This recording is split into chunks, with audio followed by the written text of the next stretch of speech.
ঠাকুরের আতুল চরণে প্রণাম জানিয়ে, আরাধ্যা জগৎজননী বড় মায়ের আতুল চরণে প্রণাম জানিয়ে, পরম পূজ্যপাদ বরদার চরণে প্রণাম জানিয়ে, পূজনীয় আচার্যদেবের চরণে প্রণাম জানিয়ে সকলকে আমার রানন্দিত জয়গুরু বলে আলোচনা প্রসঙ্গে অষ্টম খণ্ডে ৪ঠা জ্যৈষ্ঠ শনিবার ১৩৫৩ সাল শ্রীজি ঠাকুর প্রাতে মাতৃমন্দিরের বারান্দায় বসেছেন।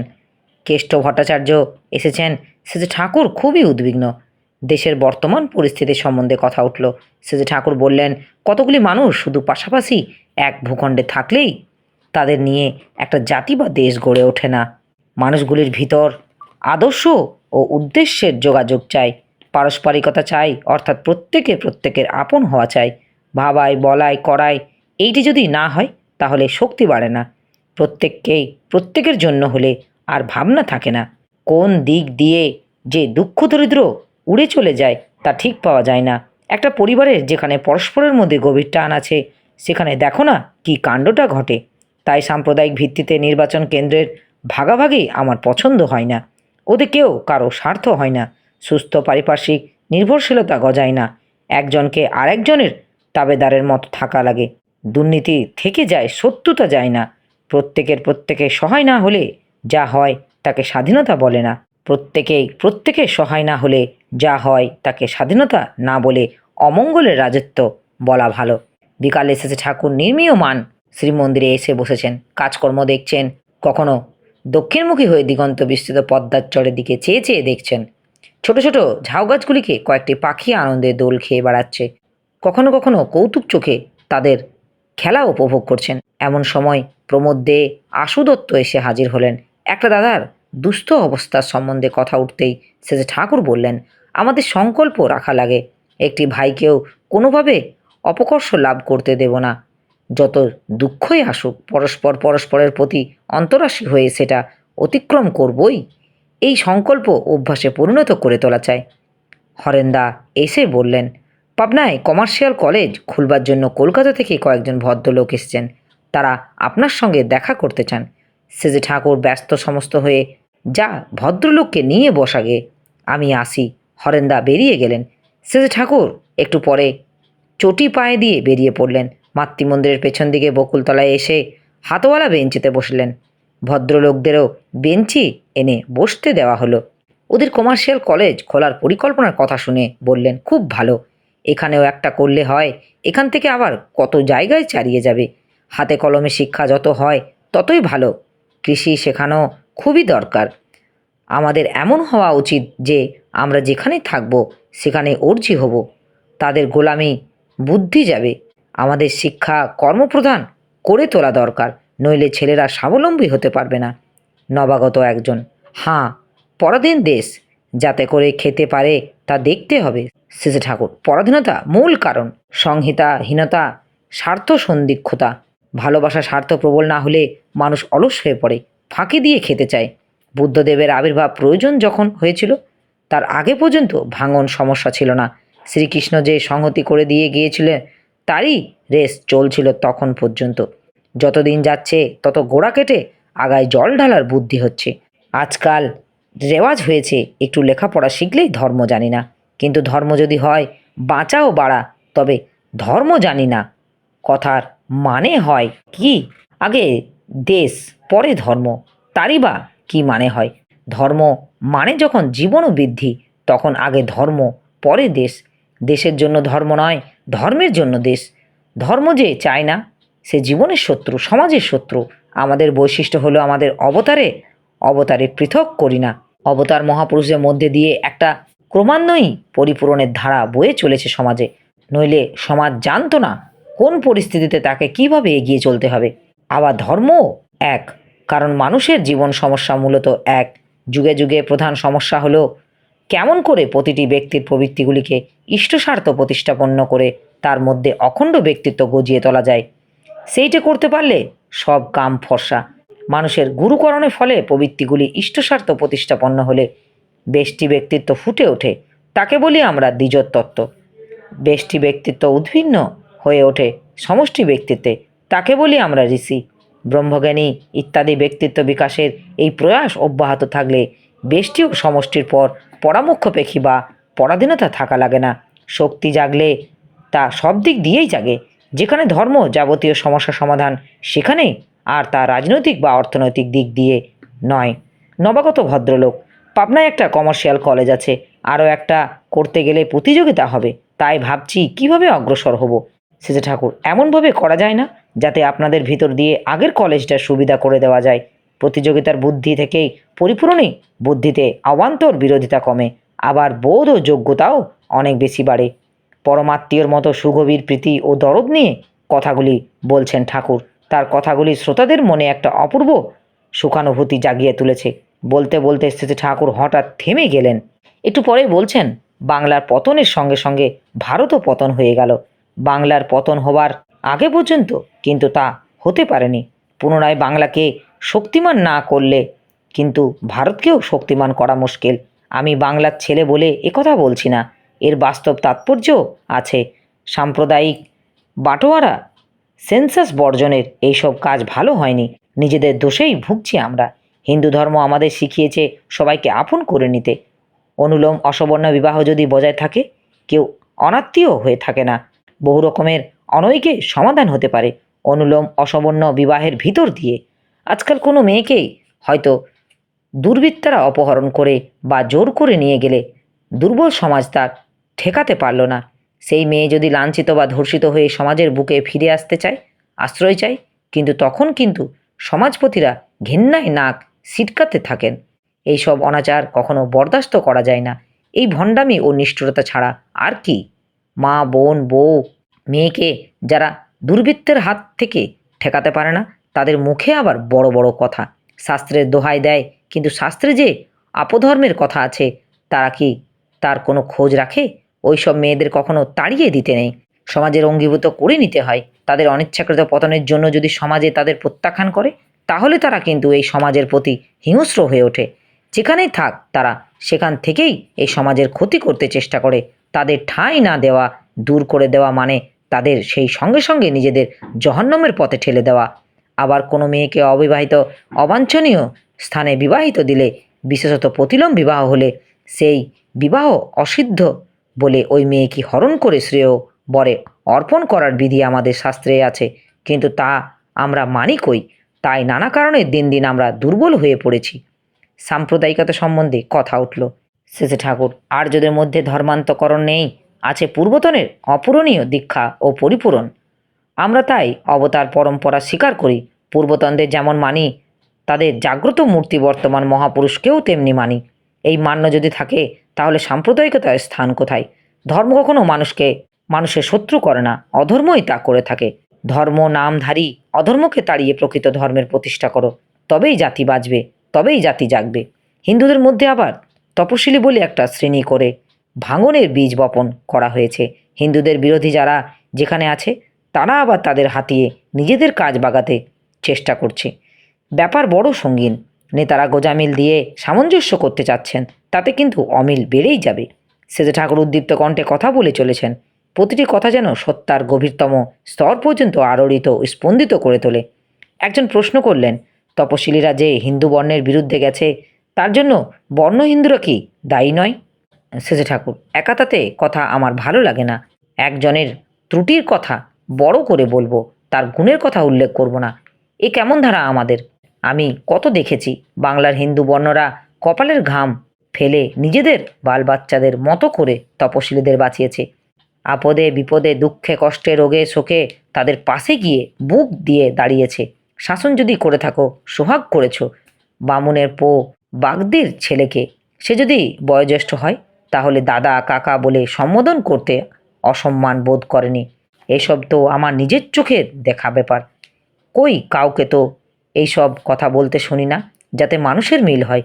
পরস্পরের দোষ ত্রুটি থাকলেও তা উপেক্ষা করে হজম করে সয়ে বয়ে নিয়ে একগট্টা শক্তিমান হয়ে ওঠার বুদ্ধি হয়। তা না করে নেতারা আজ অত্যাচার অবিচারের কথা বড় করে বলে মানুষকে খেপাচ্ছে। এতে কিন্তু ফল ভালো হয় না। বর্ণ হিন্দু যদি তপশিলির উপর অত্যাচার করে, তা যেমন অন্যায়, তপশিলিও যদি তপশিলির উপর অত্যাচার করে, তাও তেমনি অন্যায়। তপশিলীদের সংহতি প্রশ্ন যেখানে মুখ্য, সেখানে যদি ওই সব ব্যতয়ী ঘটনাকে বড় করে দেখানো হয়, তাহলে কিন্তু তাদের মধ্যে সংহতির দানা বেঁধে উঠতে পারে না। সমগ্র হিন্দু সমাজের সংহতির প্রশ্ন যেখানে প্রবল, সেখানেই ওই কথা। বিভিন্ন সম্প্রদায় সংহতির বেলায় চাই পরস্পরের সহায়ক করে তোলার মৌলিক প্রেরণা সঞ্চার। এর মধ্যে সওয়া বওয়া যেমন স্থান আছে, তেমনি অসৎ নিরোধেরও স্থান আছে, কিন্তু সবটাই হওয়া চাই শুভ সংহতি সন্দীপী। জমিদারি প্রথার সংস্কার ও সংশোধন না করলে উচ্ছেদ সাধনের কথা হচ্ছে, এটা দেশের পক্ষে বিপজ্জনক বলে মনে হয়। জমিদারদের উপর এমন আইনের বাঁধন রাখতে হয় যাতে প্রজাদের খারাপ করার অবকাশ যথাসম্ভব না থাকে এবং তাদের ভালো করার পথ অনেকখানি খোলা থাকে। সেই অবস্থায় তারা সরকার ও প্রজাদের মধ্যে সংঘাত নাশী শক্তির মতো কাজ করতে পারে, নচেৎ সরকার খারাপ হলে কত মানুষ উচ্ছেদ হয়ে যাবে। মন্দটা বজ্রের মতো এসে পড়ার সবার মাথার উপর।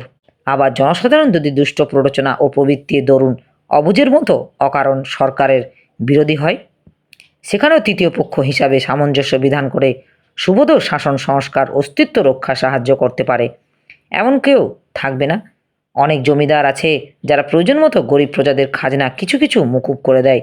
সব সরকারের হাতে চলে গেলে আইনের সান বাঁধানো রাস্তার দয়া দাক্ষিণ্য কতখানি থাকবে বলতে পারি না। জমিদার হলেই সে অত্যাচারী হবে, আর সরকারি কর্মচারী হলেও সে ন্যায়পরায়ণ হবে, দুবুদ্ধি মুক্ত হবে, এমন কোনো একঢালা বিধান নেই বিধাতার দলিলে। ধর্মদ সুবিবাহ সুপ্রজনন ও সুশিক্ষার জাগরণ যদি না হয়, তাহলে দেশে মানুষের মতো মানুষ হবে না। আর দেশে মানুষের চাইতে অমানুষের সংখ্যা যদি বেশি হয়, তবে যা করা যাক কিছুতেই কিছু হবে না। আরও একটা কথা, জমিদারদের অনেকের একদিন ছিল শ্রমিক, তাদের অবিরাম দক্ষ শ্রম মূর্ত হয়েছে জমিদারতে।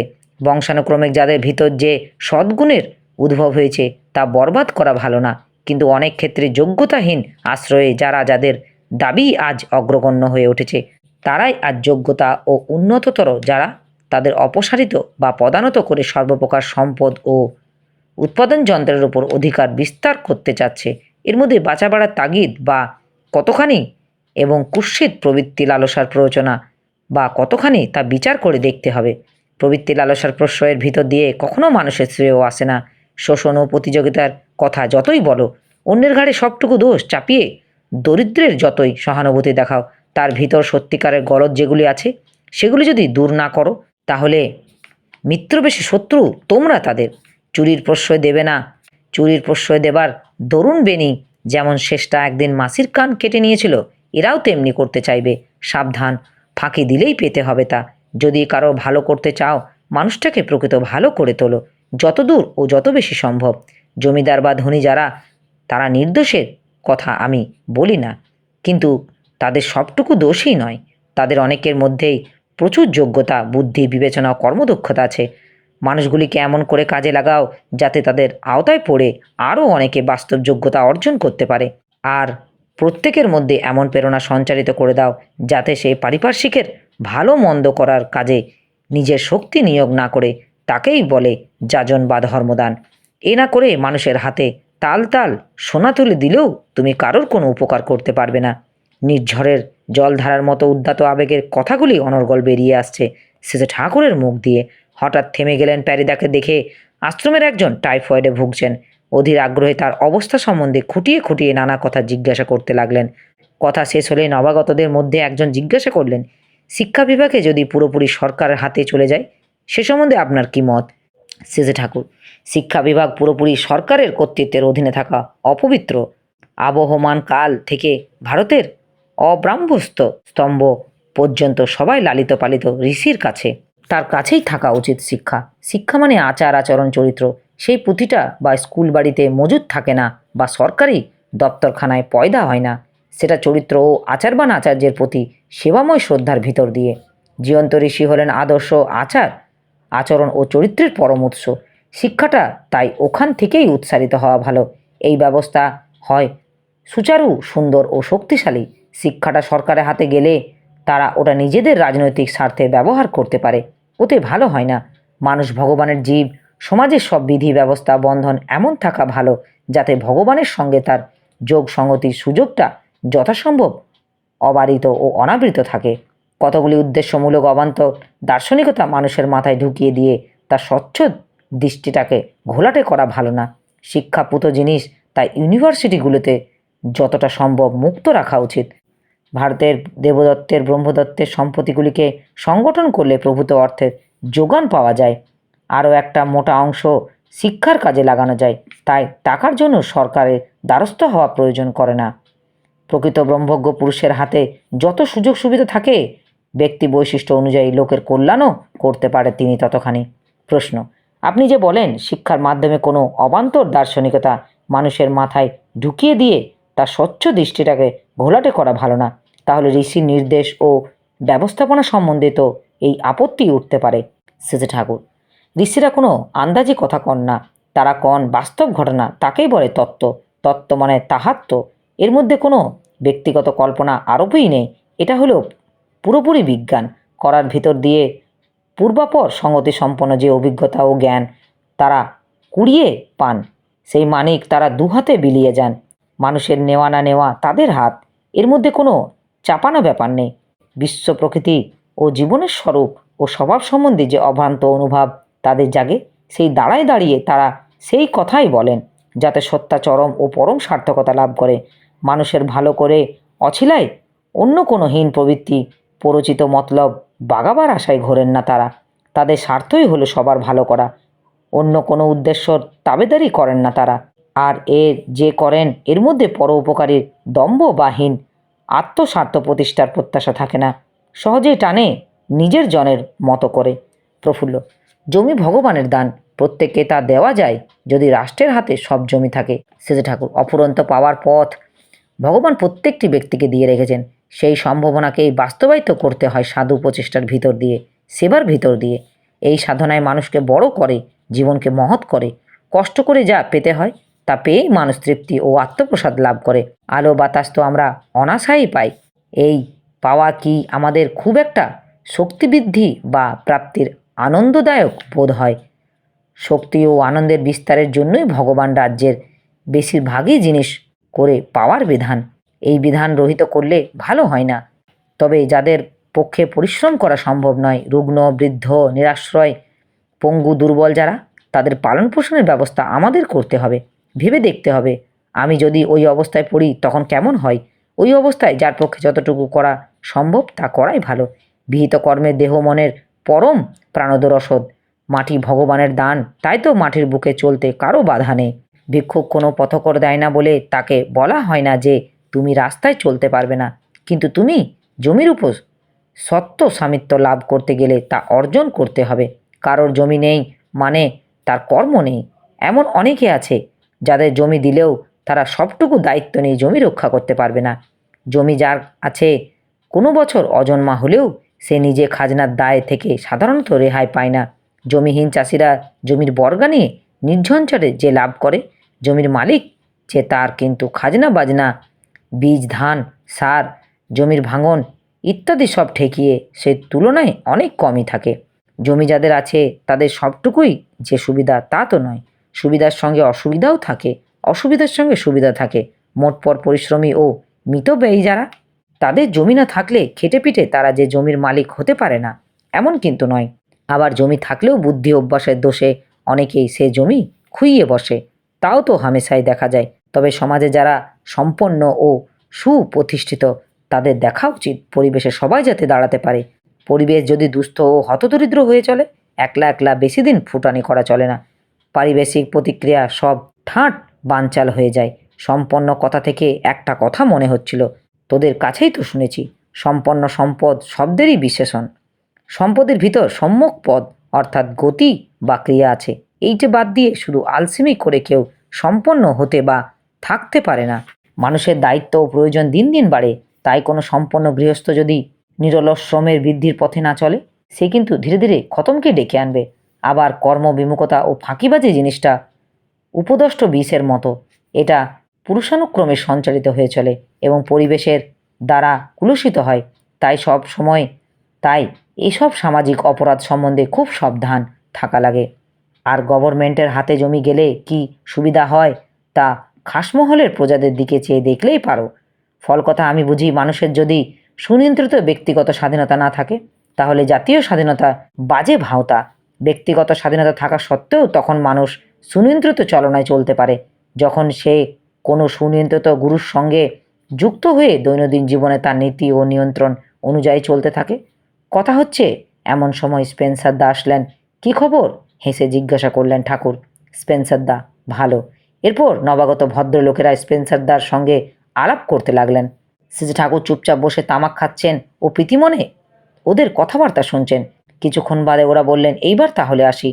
আপনার মুখ থেকে কতগুলি মৌলিক চিন্তা উদ্দীপী কথা শুনে গেলাম। এমনিটি কোথাও শুনতে পাওয়া যায় না, পড়তেও পাওয়া যায় না। আমরা খুব উপকৃত হয়ে গেলাম, আনন্দও পেলাম।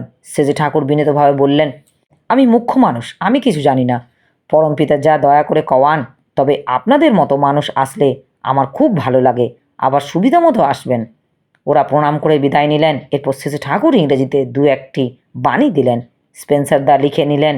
প্রফুল্ল ভদ্রলোকদের কিছুদের এগিয়ে দিয়ে ফিরে আসলেন। শ্রী ঠাকুর বললেন, ওরা খুশি আছে তো? প্রফুল্ল খুব খুশি। বারবার বলছিলেন, লেখাপড়া জানা জ্ঞানী মানুষরা অমন ঢের দেখেছি, কিন্তু ঠাকুর যে গভীর অনুভূতি ও অন্তর্দৃষ্টি সম্পন্ন অসাধারণ মানুষ, তার ব্যবহার ও আলাপ আলোচনা থেকেই বোঝা যায়। শ্রী ঠাকুর বললেন, স্পেন্সারের কাছে লেখা আছে, তোর খাতায় টুকে রাখিস। আমার এই আলোচনা প্রসঙ্গে কিছু ভুল ত্রুটি হয়ে থাকলে আপনারা আমায় ক্ষমা করবেন। উপস্থিত দাদা, ভাই, বোন, মায়েদের আমার আনন্দিত জয় গুরু।